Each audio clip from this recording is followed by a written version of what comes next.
First, I want to tell you the bad news. You cannot make a person with complex PTSD change. You can't make them heal. You can't make them learn about the adult effects of abuse and neglect in childhood. And you can't even make them admit there's a problem, which you probably noticed.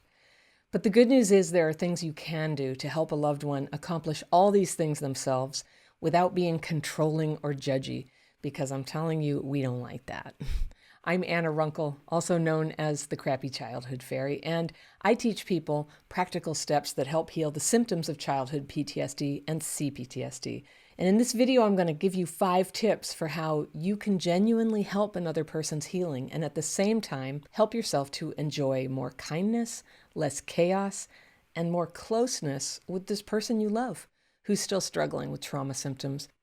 Now, if you are the person with CPTSD, this is for you too, to give you words, to ask for what you need, and to share if you need to give the people who you care about a roadmap for what actually helps you in the healing and the change that you are working on.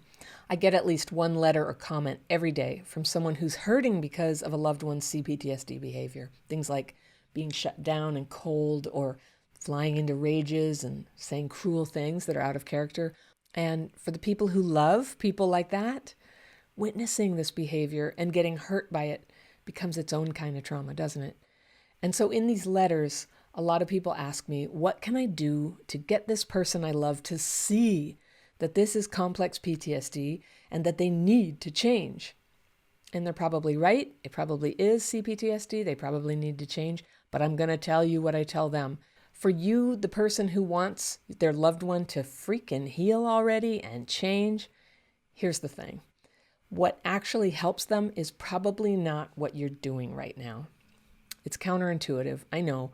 And in fact, your pressure could even be making things worse. I'm talking about those of you who are doing all the research. You're the one watching my videos and writing me letters, and you're knocking yourself out trying to construct this better reality where your loved one gets it, they get help, they get better. And if you've been in this situation before, you know how heartbreaking it is to love someone who's struggling. And it feels like you can see, like right there, what the problem is. And it seems like you know exactly what they should do. And it feels like hope, but it makes you suffer, doesn't it? It's a vision of how someone could be if they could only do what I want them to do, what I'm seeing, what seems so obvious to me. Maybe you've learned this the hard way too. It doesn't help. It doesn't help people when we push a vision like that. In fact, it can make things harder. It can get in the way of a natural process where they feel the need to change and their next step just appears to them in their own vision of their lives. Now, the fact is, we don't honestly know really what another person needs to do. It's easy to be wrong about some vision we have about another person's possibilities. What it really is an effort to control an out-of-control situation. And it's totally understandable because the situation really is out of control. And if you're a parent, it's appropriate to step in and take control of your kid's life. But even then, it doesn't always work. And if you're not a parent, but a spouse or a friend, unless we think a person is in imminent danger to themselves or other people, it's actually not appropriate to control them. If you've ever had someone try to control you, it's not only insulting and hurtful, but it does what I call jamming your radar. It fills up your awareness with noise, when really what you need to heal trauma is some space, some calm awareness to notice what's happening in your body and your emotions, and then to allow awareness to form what you might do about it, to conceive of your next steps, to maybe ask some questions or even ask for help. But that's the key, to ask.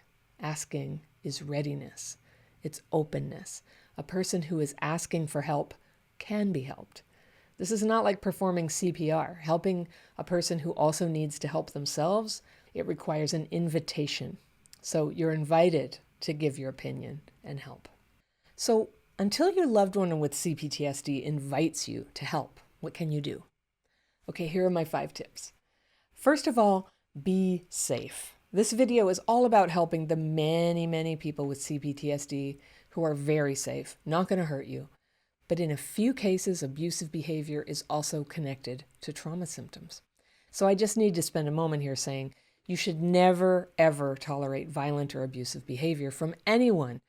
Anything from physical hitting or making threats or, say, driving recklessly while in a rage with family in the car, that is not okay. So it's your job to remove yourself and any children from dangerous situations like that. Now, could it improve later? Yes. But in the moment where there's danger, talking it out or trying to help is not what's needed. And you also don't need to excuse their behavior just because they had a hard childhood. It could be a factor, but it's never an excuse. Most of the time, the thing that makes a loved one's CPTSD symptoms hurtful is not abuse per se. It's more like unreasonableness or emotional chaos, sadness, being unreliable, being very reactive or argumentative, creating tension around the house. Now, this is all stuff that feels pretty bad when it's happening, but in a lot of cases, it's not happening all the time. And if it were happening all the time, it doesn't matter what you call it, you always have a right to remove yourself or leave. And sometimes leaving is the right thing to do. But if you're safe and you want to be in this relationship and you have a desire to be helpful, let's go over the tips. So number 1 was to be safe. Number 2 is to be encouraging. You keep hearing me say this lately. Discouragement is poison and encouragement is medicine. Encouragement. It's way better than trying to control someone. It's giving them space and support and love to get their clarity and their strength together to make the changes they long to make in their lives. It's so much better for you, the encourager, and it's so much better for the person who needs encouragement. Yeah. So what does that look like? When you love someone with CPTSD, you're going to come face to face with some of their deep, dark discouragement thoughts that come up out of the past. And they're going to get dysregulated sometimes. That is a brain state where thinking and emotions can get discombobulated, and it's happening at the level of the nervous system. It can be really difficult to notice or control for those of us who get dysregulated. And this is a great place for people with CPTSD to start their learning. I've made a ton of videos about this. There's a whole playlist, and I even teach a course on dysregulation. So you can learn more about that in the links below. Or maybe, if you're invited, you can share those links with someone who you think might benefit from them. So if your loved one seems dysregulated or says they're dysregulated, and they're getting overwhelmed or intensely frustrated or flaking out or overly criticizing themselves for mistakes, all of this is really common. And you can remind them that when they feel broken or like a failure, dysregulation could be part of the problem. And it's normal with CPTSD, and it's not their fault. You can help them focus on that and then remind them of all their good qualities and all their progress. You can encourage them to accept that CPTSD often involves a neurological injury. It's a temporary malfunction. It's not their fault. Happens to people who weren't kept safe and loved as kids, and the symptoms can be healed. Now, when you help them accept that this happened, you can accept it too. You don't have to accept hurtful behavior, but you can accept that CPTSD symptoms happen, and it can take time to change them, even for people who do their very best to heal. And you can encourage them really gently, no pressure, to practice re-regulation. It takes persistence, but it's easy, and it usually feels pretty pleasant and makes a huge difference in moving healing forward quickly, learning to re-regulate. So I want to tell you something else about that in a moment, but the third thing is be aware. Sometimes you're going to be the first one who notices symptoms of trauma kicking in, and you can help turn that around without making a big thing of it. So how do you know it's happening? Each person's a little different, obviously, but you might start hearing your loved one say some yucky phrase that's become familiar to you that you know tends to lead to an upset. And these are sometimes signs of what's known as an emotional flashback. And I'll put a link to my video about that below too. You'll hear them say things like, "You obviously don't care," or "You never do this loving thing that I want," or "You only want me because," whatever their fearful bad dream perception is in that moment. And what's happening is a flashback. It's not what they're seeing, but all the emotions are coming up of a terrible time in the past when these things were true and they were helpless and scared. So it's really hard to reason with someone who's having an emotional flashback. It's not a good time to ask big, deep, important questions. It's time to just offer a little help with a symptom. You can say, "You seem like maybe you're getting a bit overwhelmed. Can I help?" And if your loved one knows about dysregulation and agrees that it's a thing, you can use that word. You can say, You seem like you're getting a little dysregulated. Should we take a little pause? And I would encourage you not to use trauma jargon words, even the word dysregulation, if that's not the language that they use.